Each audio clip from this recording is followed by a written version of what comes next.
Today, we are going to introduce some new features and advanced settings of Panoptix LiveScope. Update your chart plotter to the latest software version.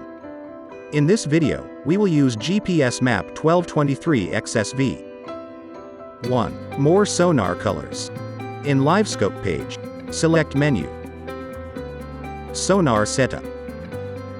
Appearance. Color Scheme. The 7 new colors are vivid, high contrast, and will make your target stand out. 2.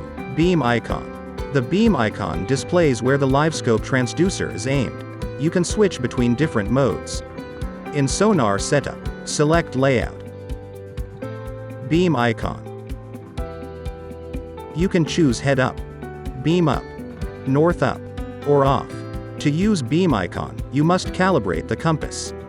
If your transducer is mounted on the barrel of the trolling motor, the compass calibration will not work due to the magnetism of the motor. It is recommended mounting on the shaft or an auxiliary pole. In Sonar Setup, select Installation. Calibrate compass. Select Begin and follow the on-screen instructions to turn the boat at a steady pace. 3. Beam Angle. Compress range. The beam angle of LiveScope is 20 degrees. And the range is 135 degrees from bow to stern. The further the distance is, the larger the range represented by the sonar chart is, and it will be more difficult to know where the target is. For example, the range will be about 6 meters with an 18-meter casting. In Sonar Setup, select Layout. Enable Compress Range. By compressing the faraway sonar chart, you can get a larger space for the target nearby. 4. Beam Angle. Reverse Range. The beam angle of LiveScope covers the back of the transducer. If you do not need it, you can choose to hide it. In Sonar Setup, select Layout.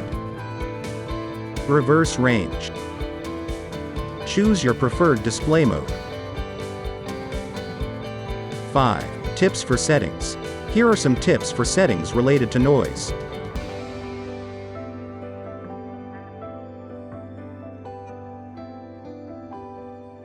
Lastly, here are 2 sets of setting tips based on force trolling motor. But please note that, when using LiveScope, there is no perfect setting. To get the best result, adjust your settings constantly. And that's it.